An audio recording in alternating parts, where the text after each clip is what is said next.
Halo Sobat Win Life, pada kesempatan kali ini saya mau membahas 7 hewan purba yang masih hidup sampai saat ini. Dan apa sih hewan purba itu? Hewan purba adalah hewan yang hidup pada masa lalu, kemudian mengalami kepunahan. Namun, tidak semua hewan purba mengalami kepunahan.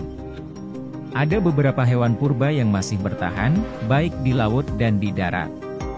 Dan ini dia rangkuman 7 hewan-hewan purba yang masih hidup sampai sekarang. Yang pertama adalah komodo. Komodo atau lengkapnya biawak komodo, Varanus komodoensis, adalah spesies biawak besar yang terdapat di Pulau Komodo, Rinca, Flores, Gili Motang, dan Gili Dasami di Provinsi Nusa Tenggara Timur. Biawak ini oleh penduduk asli Pulau Komodo juga disebut dengan nama setempat ora.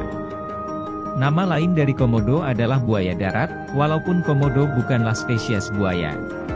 Komodo merupakan spesies terbesar dari familia Varanidae, sekaligus kadal terbesar di dunia, dengan rata-rata panjang 2-3 meter dan beratnya bisa mencapai 100 kg. Komodo merupakan pemangsa puncak di habitatnya karena sejauh ini tidak diketahui adanya hewan karnivor besar lain selain biawak ini di sebarang geografisnya. Tubuhnya yang besar dan reputasinya yang mengerikan membuat mereka menjadi salah satu hewan purba paling terkenal di dunia. Sekarang, habitat komodo yang sesungguhnya telah menyusut akibat aktivitas manusia, sehingga lembaga IUCN memasukkan komodo sebagai spesies yang rentan terhadap kepunahan. Biawak komodo telah ditetapkan sebagai hewan yang dilindungi oleh pemerintah Indonesia dan habitatnya dijadikan taman nasional, yaitu Taman Nasional Komodo, yang tujuannya didirikan untuk melindungi mereka. Yang kedua buaya. Buaya adalah reptil bertubuh besar yang hidup di air. Secara ilmiah, buaya meliputi seluruh spesies anggota suku Crocodilidae, termasuk pula buaya spit, Thomistomas legeli. Meski demikian nama ini dapat pula dikenakan secara longgar untuk menyebut buaya aligator, kaiman dan gavial, yakni kerabat-kerabat buaya yang berlainan suku. Buaya umumnya menghuni habitat perairan tawar seperti sungai, danau, rawa dan lahan basah lainnya. Namun, ada pula yang hidup di air payau seperti buaya muara.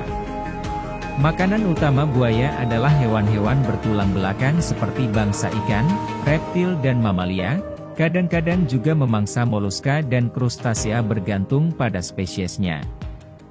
Buaya merupakan hewan purba, yang hanya sedikit berubah karena evolusi semenjak zaman dinosaurus.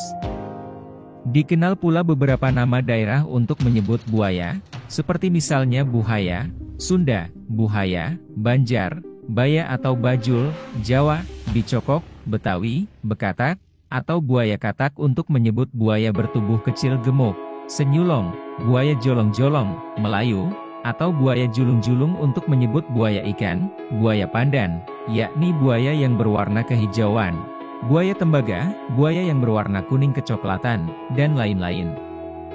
Dalam bahasa Inggris buaya dikenal sebagai crocodile. Nama ini berasal dari penyebutan orang Yunani terhadap buaya yang mereka saksikan di Sungai Nil, Krokodilos, kata bentukan yang berakar dari kata kroko, yang berarti batu kerikil, dan deilos yang berarti cacing atau orang.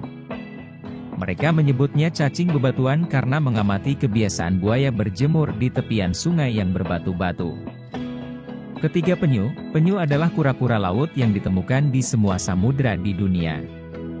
Menurut data para ilmuwan, penyu sudah ada sejak akhir zaman Jura, 145-208 juta tahun yang lalu, atau seusia dengan dinosaurus.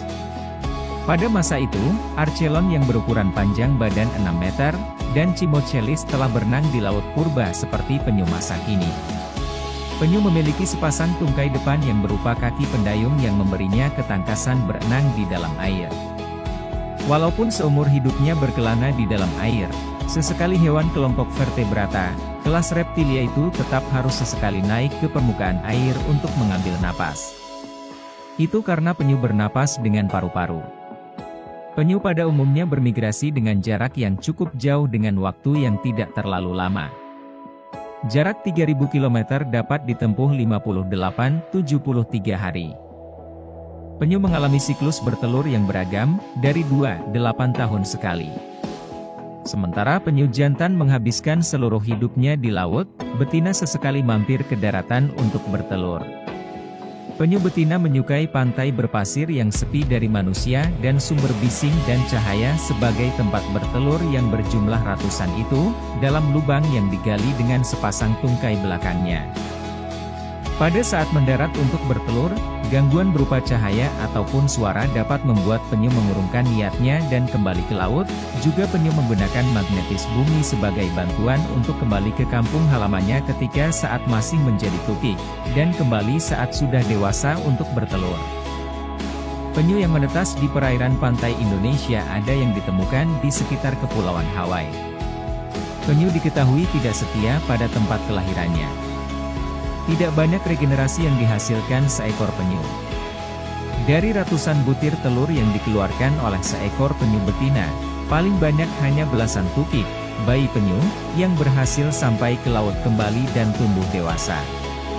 Itu pun tidak memperhitungkan faktor perburuan oleh manusia dan pemangsa alaminya seperti kepiting, burung dan tikus di pantai, serta ikan-ikan besar begitu tukik tersebut menyentuh perairan dalam. Keempat, terenggiling. Tenggiling atau terenggiling, juga disebut sebagai pemakan semut bersisik, adalah mamalia dari ordo Polydota.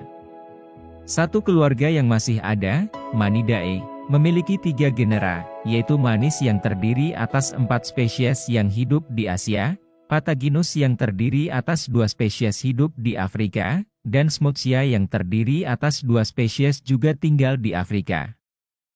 Spesies ini berbagai ukuran dari 30 cm hingga 100 cm. Sejumlah spesies tenggiling punah juga diketahui. Nama pangolin berasal dari kata bahasa Melayu pengguling. Tenggiling ditemukan secara alami di daerah tropis di seluruh Afrika dan Asia. Kelima, hiu paus. Nama, hiu paus, sedikit keliru. Hewan ini bukan paus sama sekali.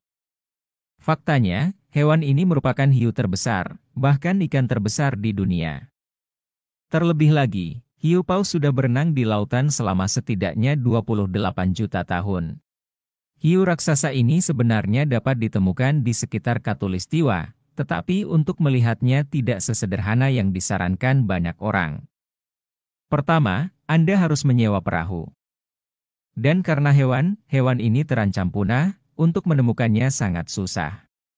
Pilihan yang lebih baik adalah mengunjungi akuarium George di Atlanta. Ini adalah rumah bagi beberapa hiu paus satu-satunya di dunia, dan Anda dapat berenang bersama mereka.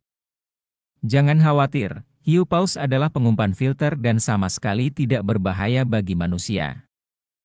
Keenam, tapir. Seperti babi rusa, tapir juga menyerupai babi kecuali untuk satu fitur utama, yaitu memiliki belalai pendek seperti gajah yang mereka gunakan untuk mengambil makanan untuk dimasukkan ke dalam mulut mereka. Tapir juga menggunakan moncong panjang mereka sebagai snorkel saat berjalan di bawah air, salah satu hiburan favorit mereka. Faktanya, tapir memiliki sejarah yang panjang dan membanggakan dalam catatan fosil. Setelah pertama kali berevolusi di zaman Miosen, hingga 23 juta tahun yang lalu, mereka telah berevolusi menjadi banyak spesies sejak saat itu, meskipun hari ini hanya ada 5 spesies tapir yang tersisa di seluruh Asia, Amerika Tengah dan Selatan.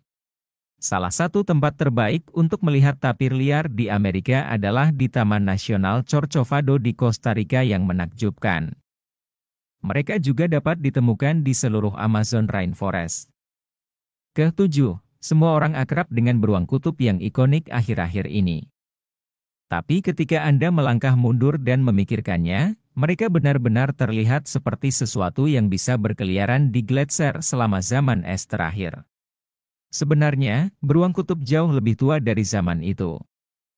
Pada tahun 2010, para ilmuwan menggunakan fosil tulang rahang beruang kutub yang ditemukan di Arktik Norwegia untuk menemukan bahwa hewan tersebut hidup sekitar 120.000 tahun yang lalu. Hewan-hewan ini telah berkeliaran di wilayah Putih Utara setidaknya sejak saat itu. Churchill, Manitoba, di Kanada adalah salah satu hotspot bagi wisatawan yang ingin melihat makhluk langka ini, yang populasinya saat ini sedang menurun. Kota ini berspesialisasi dalam wisata beruang kutub. Dan itulah tadi 7 rangkuman hewan-hewan purba yang masih hidup sampai saat ini. Mari kita terus menjaga ekosistem dan melindungi hewan-hewan tanpa merusak dan memburu untuk kepentingan-kepentingan pribadi agar hewan-hewan langka terus bisa hidup dan bisa dilihat anak cucu kita nanti. Oke Sobat Win Life, sampai jumpa di video-video selanjutnya.